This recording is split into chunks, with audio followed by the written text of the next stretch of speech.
Hey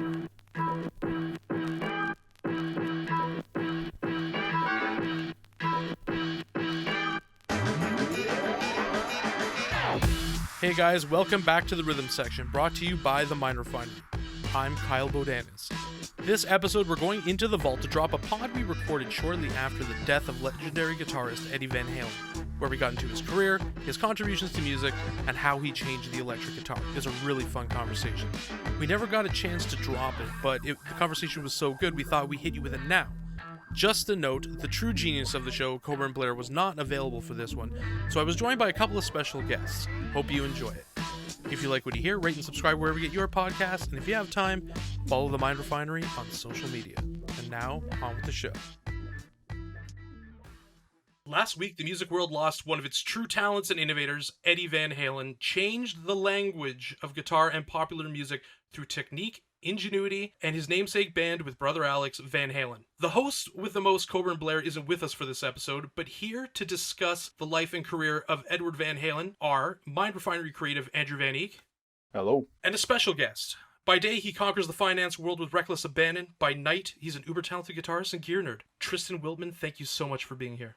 I appreciate it, guys. Thanks so much. All right, guys, I want to get right into this. And I want to start by really going over what our relationship with Van Halen is, the band, and Eddie Van Halen, the guitar player. So, what was your first introduction to Van Halen and Eddie's guitar playing? You know, why don't you start us off, Tristan? Well, for me, I think it was probably, probably early high school, maybe grade 8. I had one of my buddies. He played a lot of guitar, and he came to school one day, and his guitar was all done up, just, striped up. I'm like, what the hell's going on with this? He's like, oh man, Van Halen, Eruption, bro. And like, it's funny that is something that people from like the late 70s, 80s, 90s, 2000s, it just keeps happening cyclically, that Eruption thing. And yeah, I heard it, and I was like, this is amazing. And next thing you know, I'm taking my little Ion Fender Strat copy apart, trying to put tape all up and down it, trying to be like Eddie too. So I think it's like the cliche kind of story about Van Halen.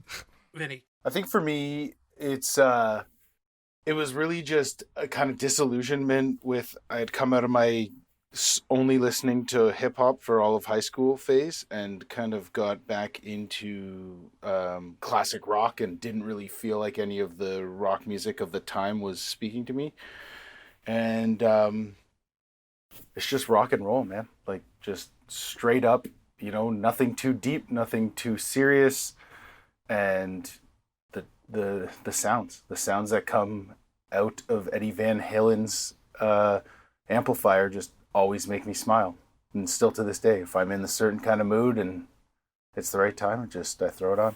I've always kind of heard Van Halen played in the background throughout my life, whether it was on the radio. I spent a lot of time hanging out with my Uncle James, and he'd be, blaring this shit. However, my first entrance into rock was through, like, Canadian alternative, in the 90s, and, not rock music, but, like, just music in general, and then, like, stealing my aunt's hip-hop records, because she's a little older than I was, so she's, like, kind of like my big sister.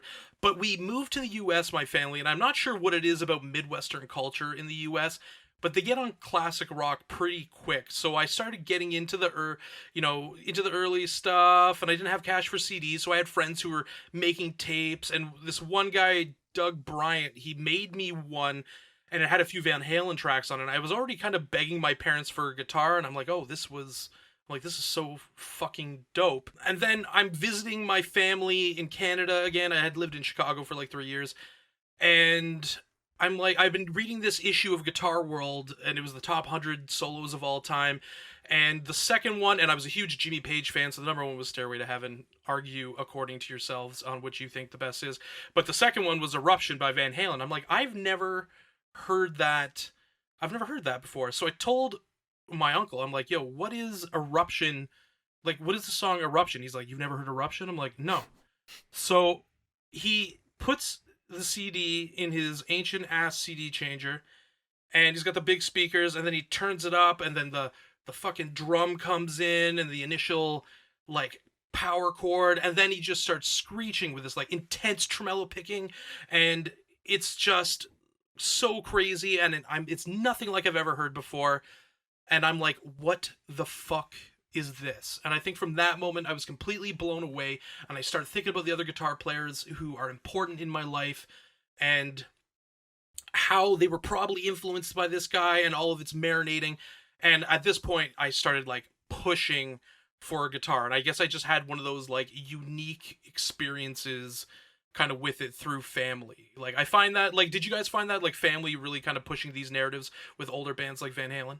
I think my parents definitely had a bit of like a classic rock influence. I'm not so much Van Halen, but like the Eagles was always kind of big. Like I remember having like playing the fuck out of my parents like a Hotel California CD, so a little bit of the classic rock kind of seeped in. But Halen specifically was more like in the kind of, as you said before, like in the background movies, or I don't know how many things Panama's been licensed to, but like it's a lot.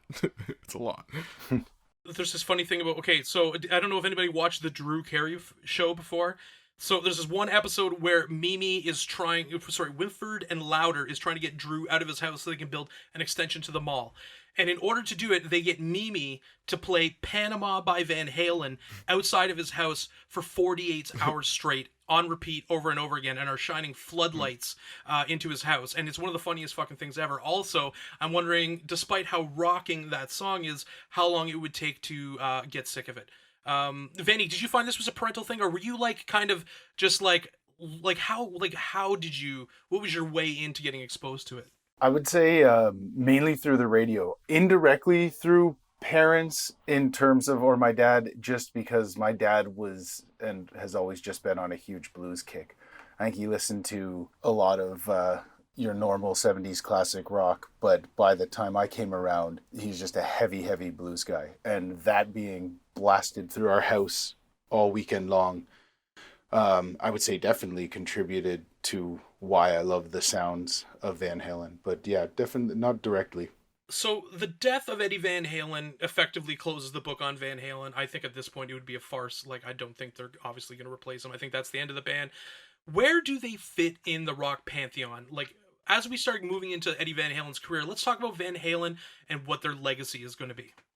Well, I think they're larger than life, but it's a very strange thing where Eddie Van Halen, the guitarist, is bigger than Van Halen, the band. I think, like, not to discredit like their long and storied career, but I think it was very much built off the back of Eddie's immense talent. Like, he changed the way people played guitar. I mean, effectively, he didn't invent two-hand tapping, but he made it cool. He made it very fucking cool.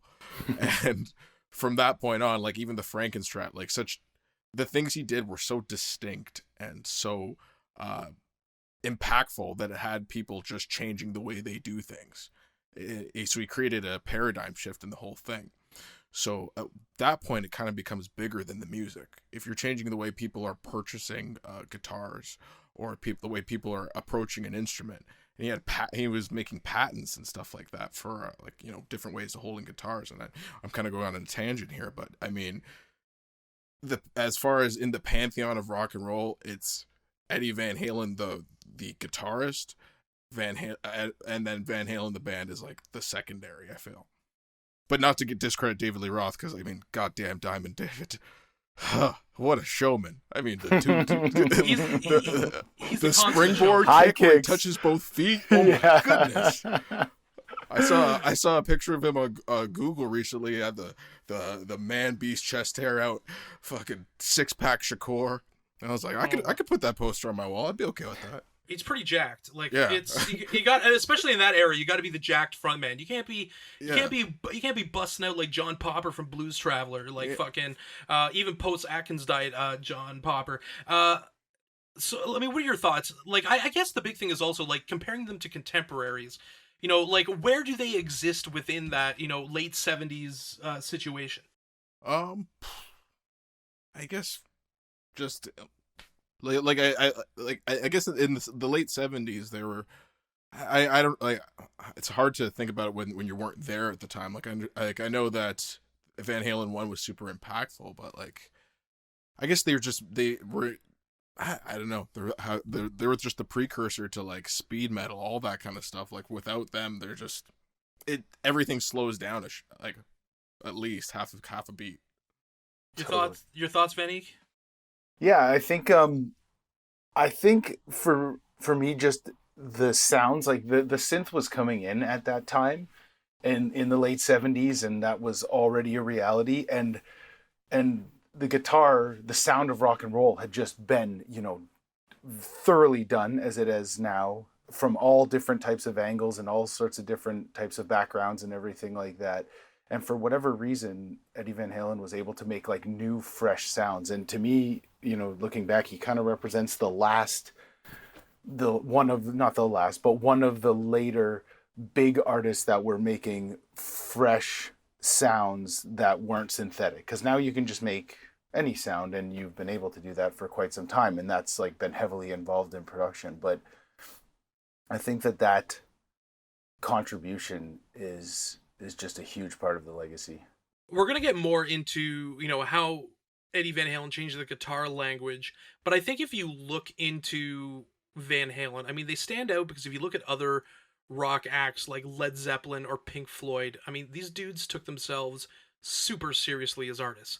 Like Led Zeppelin's like fucking, they're creating like a mystique behind them, and and that's part of the branding as they move forward. And same thing with Pink Floyd. I mean, very standoffish in interviews, but then creating these like sprawling works. But again, Pink Floyd takes themselves very seriously, and I think that Van Halen, you know, the music was fun and it poked fun at itself, and it's more almost like updated surf rock thematically, or finding more to do with like a band like Kiss. I mean, which is interesting because Gene Simmons and Kiss were instrumental in Van Halen coming up and getting a record deal, and producing Van Halen 1. And then you have Dave, Dave's pseudo sleazy street tough lyrics, but he's very much poking fun at himself like that. Like if you listen to a song like Ice Cream Man, you know what I mean? He's very much like playing and mugging, and trying to be funny and tongue in cheek.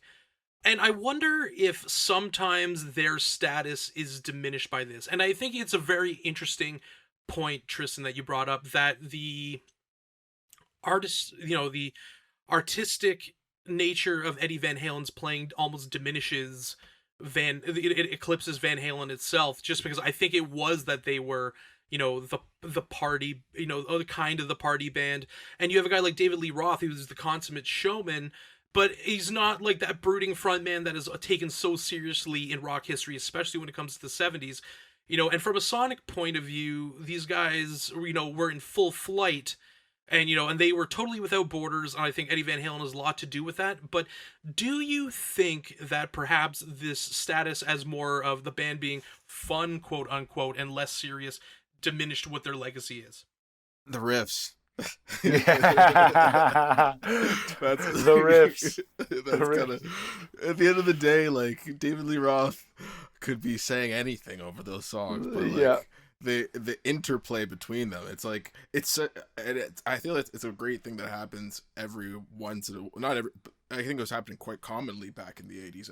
Actually, if you think about it, like Roth and Halen, even though there was like some internal tension, I think of like Morrissey and Marr, also kind of like so integral to each other. They're just like the milk and the cookie, and like I'd want to say Axl and Slash, but in reality, Izzy did play a big part in that as well. So yeah, I definitely think that's a good comparison, because like Guns N' Roses is more based on the two guitar attack. I would liken them more to like the Rolling Stones in terms of their dynamic, yeah. but the Morrissey and Marr is a really good comparison. Yeah, so I just think that they're so kind of entwined, and when they separated, they just couldn't do it. Like, like, I mean, they could do it, but it just was never the same until they got back together, and it was the same again, Vanik, are they the Steve Miller of heavy metal? I don't know, but I do to comment on the notion of whether or not like they're not super brooding and not super dark lyrics, like whether or not the fun party stuff held them back. I do wonder, because I think sometimes we bands or artists just across art, there's like we give more credit, artistic merit to stuff that is dark and depressing, and for like it's almost a way to feign, um, yeah, creative merit and artistic merit, and they obviously did not really give a shit about that. And then, as Tristan said, the riffs, like you just go back and listen, and the music just kind of speaks for itself. Yeah, they lent so well to each other. You know, the playful nature of the way that Eddie played was like it was the other side of the coin of Dave. You know, it's like I like even when Eddie does a solo, sometimes there's a bit of restraint to it where it's like a little holdback, and then the punchline, and then it's the same thing where like, you know, Dave had that kind of tongue in cheek the whole way. It's just like they meshed so well together. What do we think of David Lee Roth in the pantheon of lead singers? Where does he rank? Is he high up? Is he underrated? Is he overrated? What do you think? I thought this was actually kind of interesting because I don't consider myself to be like a Van Halen aficionado. You know, I listen to Van Halen 1, listen to Van Halen 2. You know, I might dig into, you know, Diver Down or Fair Warning, but like, you know, Van Halen 1, 2 in 1984, I feel like is where really the meat's at, you know, that for me personally. Agreed. So going back and listening to them, because like, you know, I was like, for me, my Van Halen was so untouchable that I didn't want to listen, you know, because like I love to pick up the guitar. I'm not the best in the world, but I love to pick up the guitar and play along to songs I like.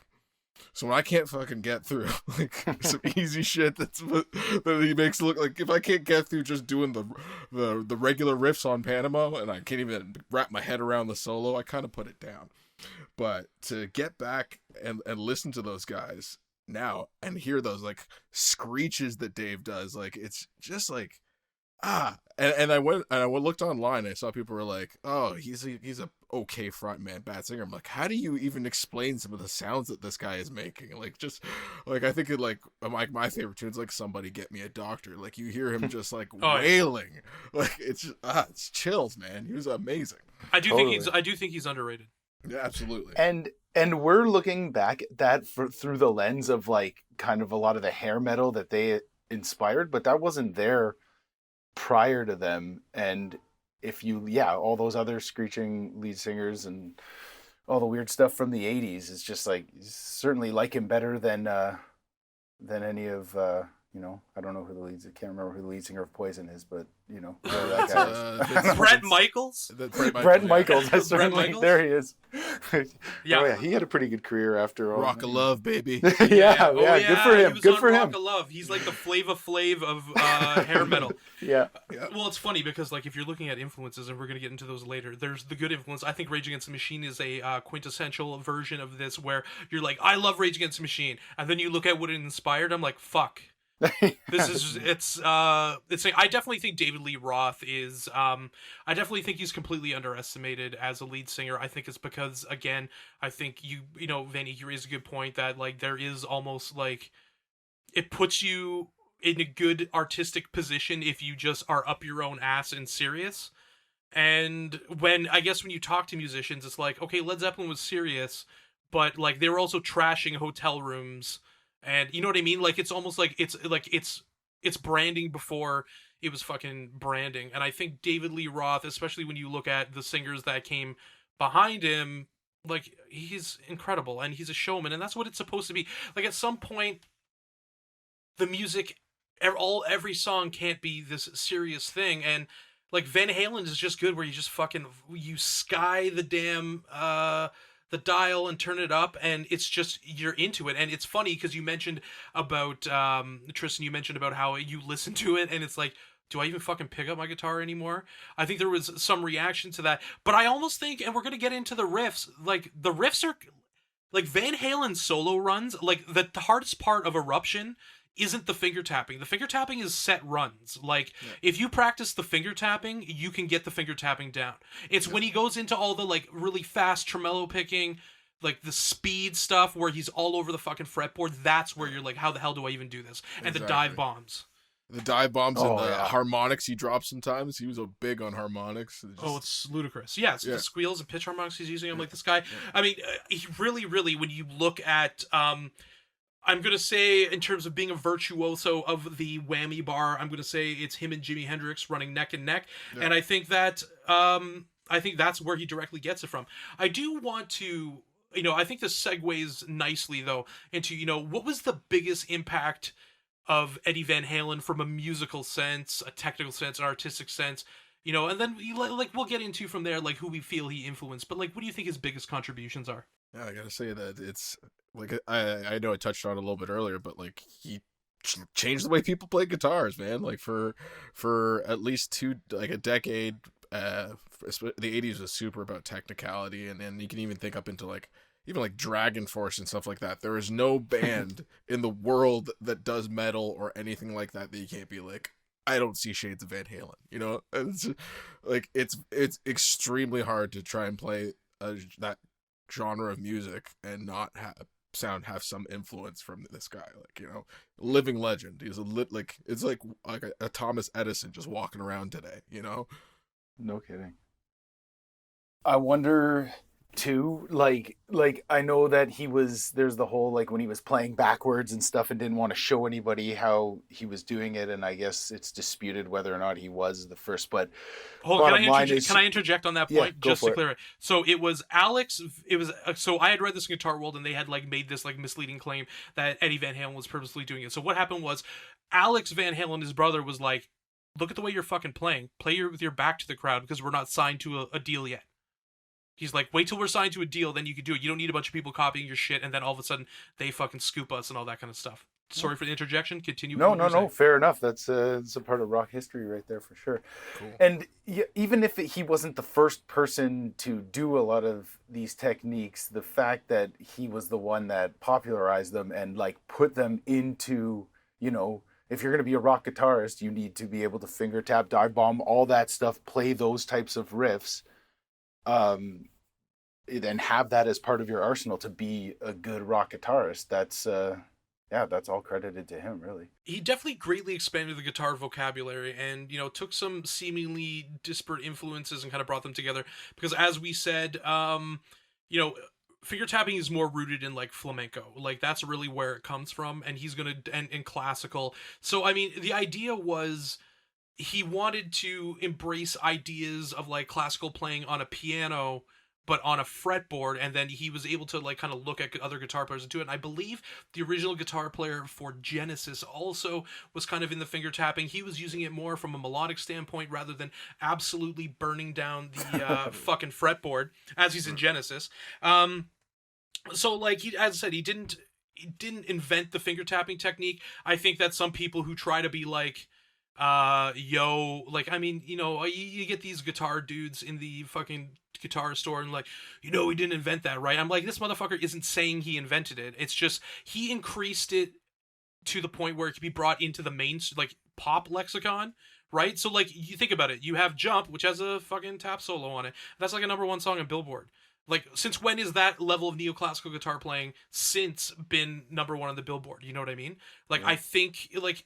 And he made it cool too, and and he has every guitar player in the world, like Tristan said, either looking at their guitar and being like, I have to get turntables or some shit now, or something fucking else because I can't do that. I play the bass. Yes, exactly. I got to move to bass because I've been in the pentatonic blues house the entire time, and then I got to fucking burn this shit, or people are like, I gotta fucking learn how to do this, and like I want to know the increase in hours of guitar played in people's bedrooms just trying to do this. You know what I mean? And you can see it dotted throughout multiple careers. I mean, like I want to kind of talk about, before we get into little gear things, in terms of who he directly influenced. So like for me, and this kind of ties into another thing we wanted to talk about, does heavy metal exist without him?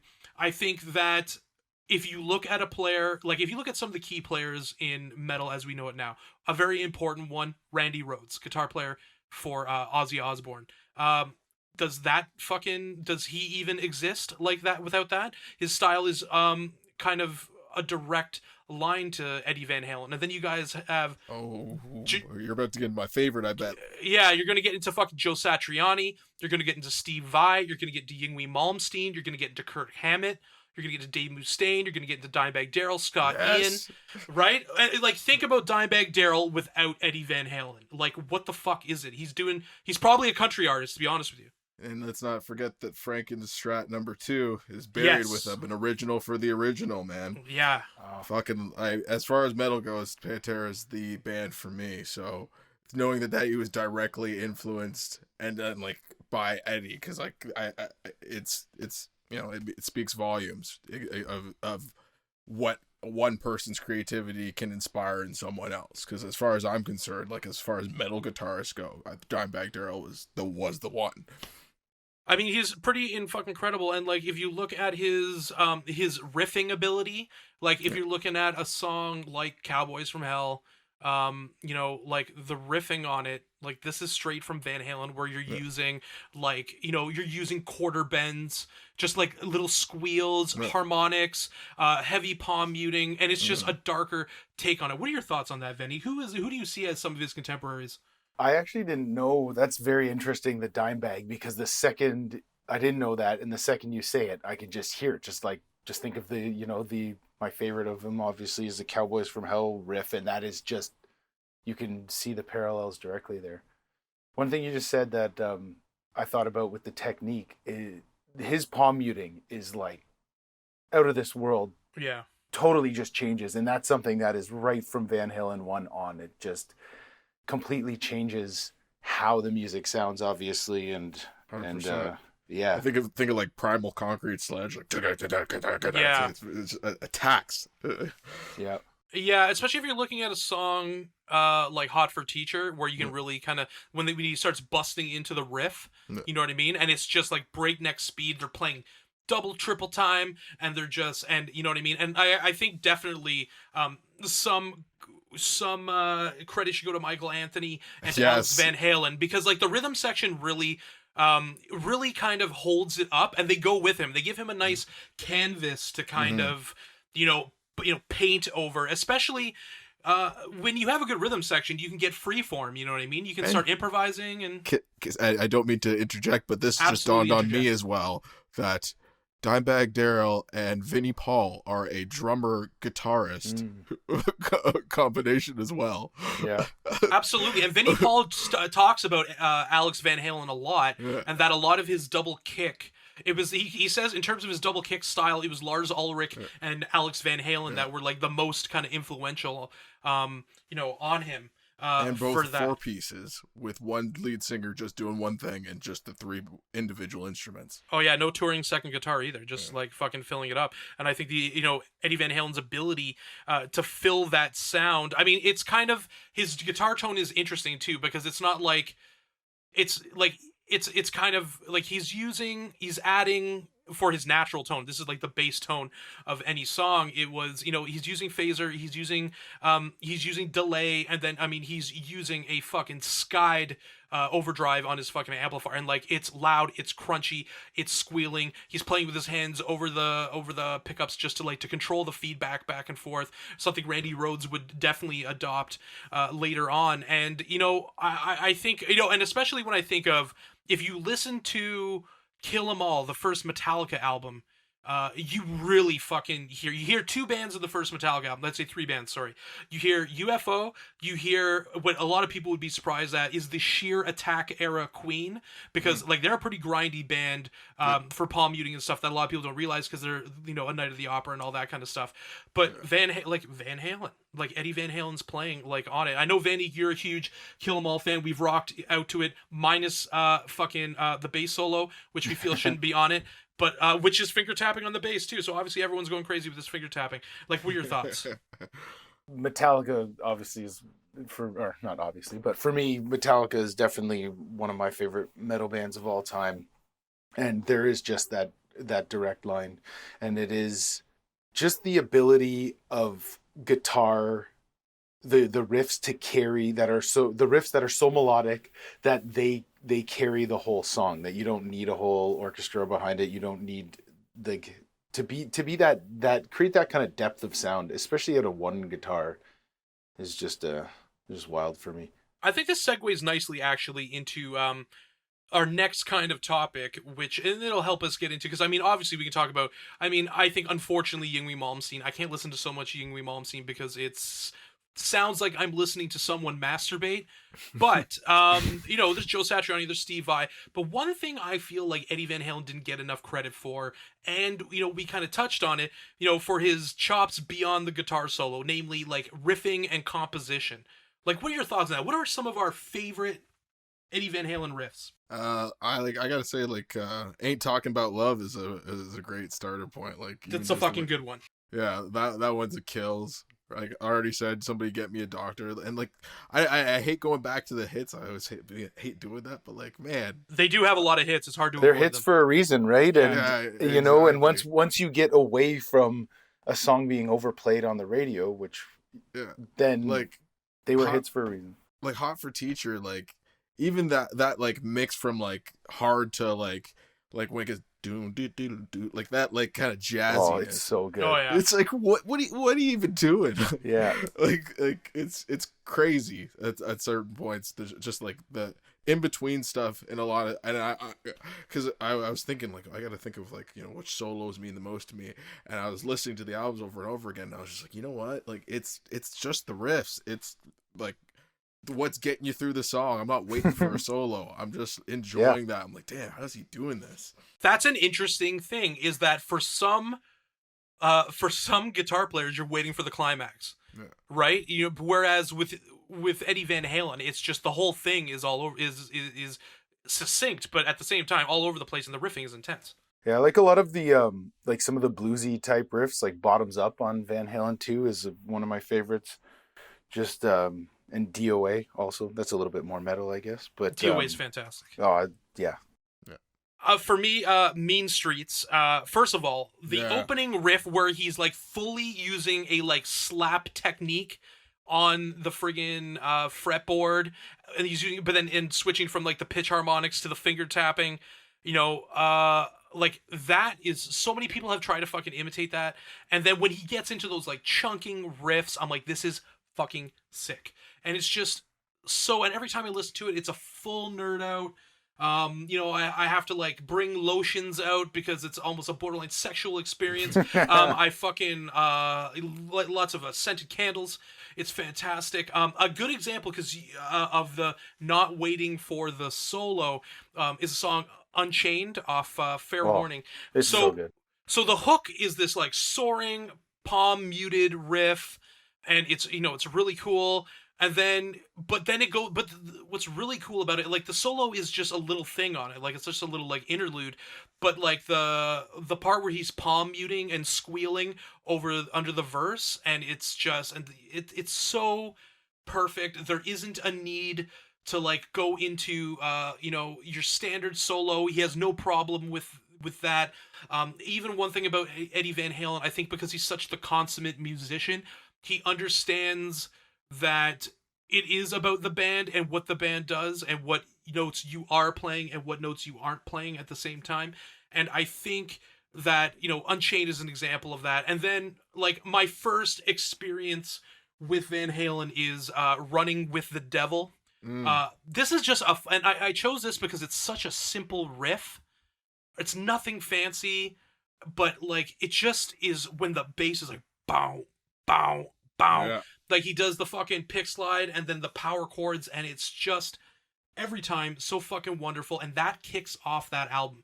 The first thing you hear is that, then a bow, bow, and it's just intense, and it's fantastic, and I just love it every single time. Again, Van Halen 1, I mean, when we start getting into our favorite solos and stuff, a lot of it is, a couple things are mined from Van Halen 1, but I just think the riffing is so intense and so sick, and I don't know, it's another thing with Eddie Van Halen is, if you look at like three guitar players, I would say, who are like, obviously there are other ones too, don't at me, but if you look at Jimi Hendrix, Jimmy Page, and Eddie Van Halen. So each one of them has kind of expanded the vocabulary of guitar and the technical vocabulary of guitar in a few different ways. Like Jimi Hendrix is the prototypical guitar player. He is, I believe, the greatest of all time from an influence standpoint, from a coming out of fucking nowhere standpoint.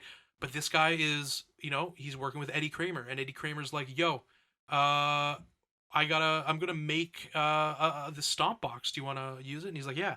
So he starts fucking with stomp boxes. He starts fucking with sounds. He expands the idea of what a guitar can actually sound like. He's doing dive bombs during Machine Gun that are meant to sound like bombs and guns, and it's emotive. Jimmy Page does it from a studio perspective. He changes the way guitars are recorded, and he changes the way guitars, are thought about from a compositional standpoint. So just the way guitars are mic'd nowadays, you have to draw a direct link behind Jimmy Page and what he was able to do with Led Zeppelin. But Eddie Van Halen takes those two and takes it even one step further, where we're completely breaking down what the electric guitar is. We're adding components.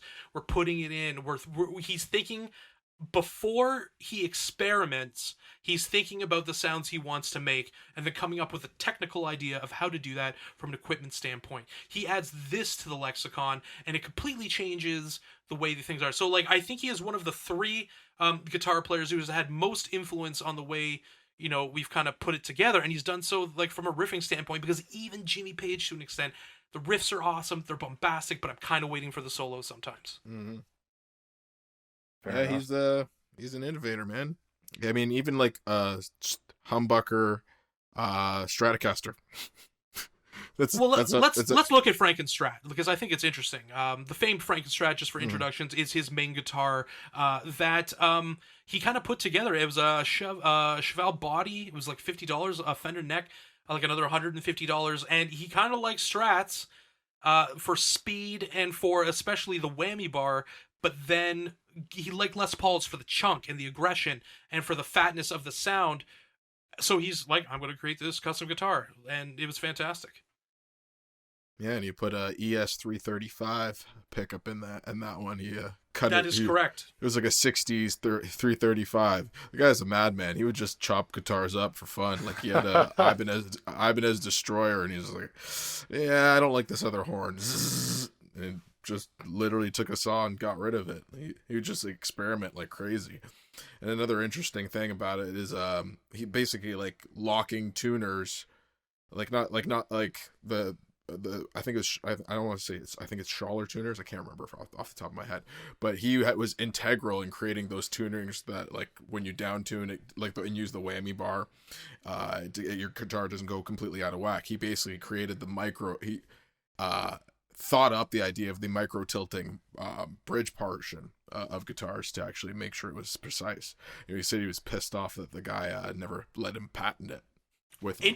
Interesting. Yeah. So he created the detuna, which is he created basically a quick way that lives on your bridge where you can just click a switch and go down into drop D tuning without having to think. And then also he worked with Floyd Rose. That's what that was. Yes, to create to create basically what had happened was, and if you watch Jimi Hendrix, you can pretty much fucking see this, because if you're looking at notation of Jimi Hendrix music, especially Machine Gun, it notes on the tablature where it goes out of tune because it's fucking impossible to do what he's doing around. So what happens is he works with Floyd Rose to create a whammy bar or vibrato arm, whatever you want to call it, that doesn't go out of tune when you fully depress it.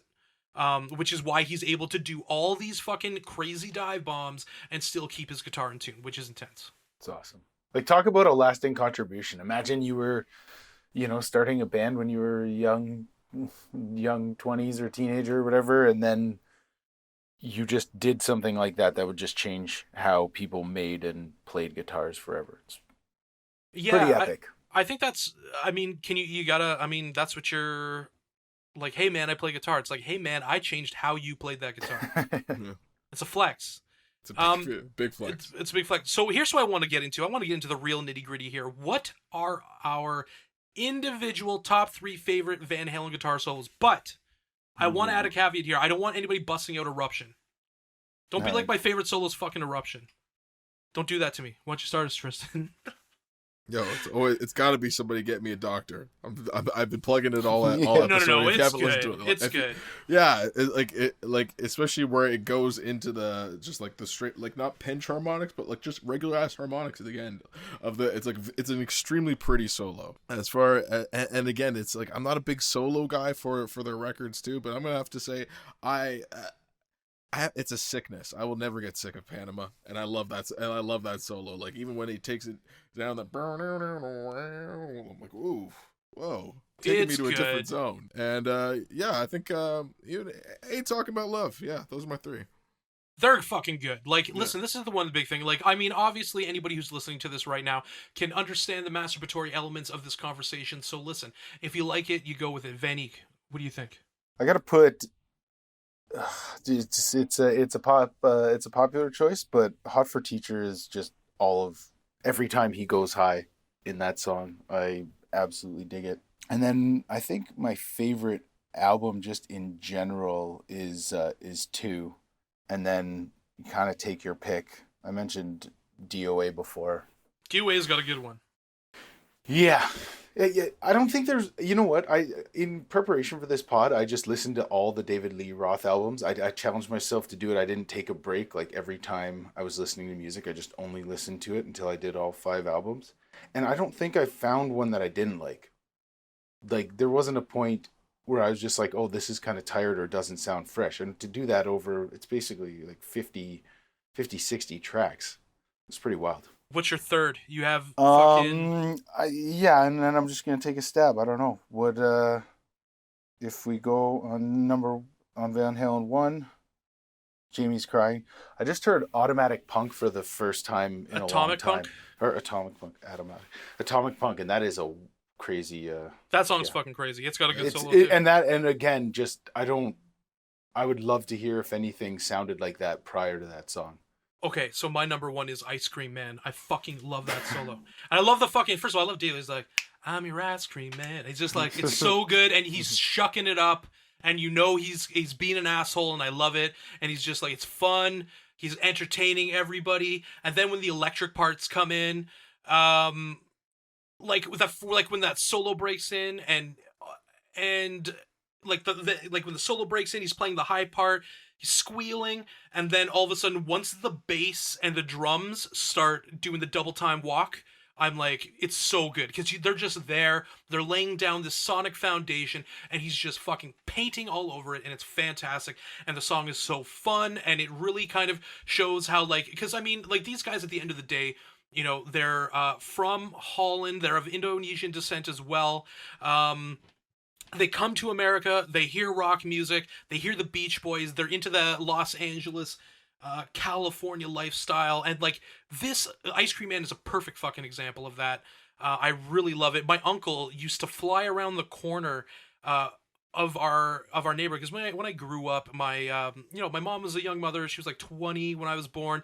My uncle was like 15, so I kind of grew up with my aunts and uncles, and he would just like slingshot around the corner of Longmore Drive in North York with this song playing, Ice Cream Man. He'd always sing it in this big olive green Oldsmobile, and it would just be blazing, and I would freaking love it. Number 2 for me is I'm the One. That song is fast as fuck. I love the riff too. The solo's absolutely incredible, and then the solo for Mean Streets is good. Mean Streets is just, I mean, one of the great all-time opening tracks, especially in rock, and I think it's just fantastic. I love it, and I have some honorable mentions too. I have Hot for Teacher as one of my honorable mentions, Panama as well. And listen, I understand that some people are like, well, those are the obvious ones, and then, and I'm sure it'd be much better if we gave like an obscure, Women and Children First album track. By the way, Women and Children is probably my favorite, other than One. It's probably my favorite Van Halen album. But I think you got to embrace it. Panama is fantastic. Hot for Teachers, fantastic. And Vanny, this is one you mentioned recently, and I had it on my notes. Spanish Fly. Oh man, I was about to. Yeah, Spanish Fly, absolutely. Yeah, actually, you know what? I'm gonna edit my answer and put Spanish Fly in there, even though the whole thing is kind of a solo. It's such a weird combination because he's playing a classical style, but in Eddie Van Halen style, and it completely works. Yeah, it completely works, and it's just so you can just hear. it's almost like because you know what the Spanish, like the Spanish guitar riff that he's going off of should be, so you can almost like isolate his style weirdly, if that makes any sense. No, And absolutely. Well, I think you yeah, see the influences in that song because his style is neoclassical, and when you start going into more like of a flamenco playing style, it just like very much, it works together very well. Okay, guys, so one I want to touch on the big question, the one last thing, because I think the goal here has been to kind of like put in perspective Eddie Van Halen's life in terms of what he's done for music, and the big question is at the end, where does he sit among the all-time great guitarists? I gotta say he's probably like number one or two. Like when you mentioned Page in that conversation, it never really came to my mind, as in terms of being influential in guitar. So I was like, oh, I guess yeah, he would be too, because of Stairway to Heaven. But when I think about like the pillars of like rock guitar and the people who've like changed the way people play it and the way people look at it, who are gonna be on T-shirts or in like Jimi Hendrix will always be on. He's like the rock and roll Bob Marley basically. You'll always find someone wearing a T-shirt of him, and Eddie Van Halen is perpetually going to be the guitar enthusiast embodiment of like a Chuck Taylor. You know what I'm saying? Like it's just everyone at one point will try and two-hand tap and try and do a Van Halen thing. These guys are just larger. They're almost like as large as the instrument. Comparing Van Halen's two-hand tapping to Chuck's is my favorite reference I've heard today, and I've heard many. Vanik, what do you think? For me, it's a preference thing. I mean, I'm not into all the super guitarists, all the Malmsteens and stuff like that. I never really delved into that. I don't want to hear you Yngwie Malmsteen in any of these top 5 conversations. No, it's not for me at all. But for it, he's up there with Hendrix because of the innovation and just changing how people interpreted the instrument, and then Kirk Hammett, for just being able to entertain me with guitar sounds. And I guess, yeah. I'm going to push back a little on the assessment of Jimmy Page just because I feel like the Stairway riff, the Stairway Heaven solo, which is fantastic. The phrasing is great. I love that he's just like, I'm going to pull out the old Telecaster to do this amidst all the other stuff. But I think Jimmy Page, in terms of his influence, a lot of it comes from like the way the guitar is recorded alone is completely different if he doesn't exist, and also I mean even drums to an extent. But I think I think some of his solos, I mean, on like if you're looking at like Zeppelin 2 or Zeppelin 1, House of the Holy, I think he looms large. I think when I was younger, I loved Jimmy Page more, and I almost had him at like number 1. Yeah. But I think that was from personal obsession. I think for me, the undisputed king of electric guitar is Jimi Hendrix, but a top 3 for me is Jimmy, Eddie, and Jimmy. The 3. And if I were to expand it to a top 5, and this is fucking contentious, obviously, it's Jimmy, Eddie, Jimmy, Stevie Ray Vaughan, and I have Duane Allman, because of the sheer everyone wanting Duane Allman for sessions. I mean, like Clapton is playing rhythm on Layla because Duane Allman is just so good. But Eddie Van Halen, for me, if you are to argue that he is the greatest guitar player of all time, you can make a legitimate claim to that and not have it sound ridiculous. And all you have to do is be like, here's these albums, listen to them. And you know what I mean? Like, and you said it at the beginning, Tristan, the music speaks for itself. It's like a LeBron and Jordan thing to me, and like this is an excellent comparison. Yes. Yeah, I would say like, because I had no idea about the recording aspect of what Jimmy Page did for guitar. I was just think like in a pop culture sense, and it doesn't pop culture doesn't even quite encompass it, because what Van Halen did is for like guitar culture, and what Jimi Hendrix did is for all intents and purposes almost pop. He's a pop culture icon as well. So it's just like they're just so gigantic, and so it's hard for me to round it out to 3. I think that's a good note, though. I think that's a good discussion because Eddie Van Halen, because what you're looking for is people who transcend their particular genre or their particular medium, you know what I mean? And Jimi Hendrix becomes a pop culture icon. And Eddie Van Halen changes the way popular music sounds, and your Guitar Store weekend warrior sounds as well. Yeah. You know what I mean? So it's down from a very small, even like on the micro side, to a macro side in the bigger context of music. Yeah. All right, gentlemen. Fun. Oh, sorry. Sorry, I didn't No, cut you continue. off. I just want a little fun fact. I'm a big Can Rock fan, and Same here. big Sloan boy. So Nice. Hold on a second. I'm gonna interject here. You are in the right room for this. Yeah, perfect. So like 8 continue. times. So I, as I'm sure you guys know on Stand By Me, the line starts with, "You got to roll with the punches to get to what is real." So I'm thinking, okay, that's got to be a reference? There's got to be a reference to Van Halen. So I reach out to Patrick. He says it was a placeholder that they just ended up keeping in. And he's like, and another way that Sloan was influenced by Van Halen is on Friendship. He directly references, and you guessed it, what's my favorite Van Halen song? Somebody Get Me a Doctor on a Sloan record. Boom. Can Rock. Amazing. So thanks, Patrick, for answering my question via Instagram. Appreciate you, I buddy. fucking love that. That's so cool. That is great. I wonder I haven't heard of them doing any shows in a while, but I went to their last one at Buffalo in March, right before they shut everything down. It was fantastic. I embarrassed myself completely, screaming Sloan the loudest. I referred to Andrew Scott as Andy the whole time. Really embarrassing. That's amazing. I love alcohol and what it does at shows. Gentlemen, I think we got to get going just because we could do this all night, but I want to thank you guys for being here to talk about this. Eddie Van Halen, obviously one of the greatest guitar players of all time, one of the greatest musicians of the 20th century.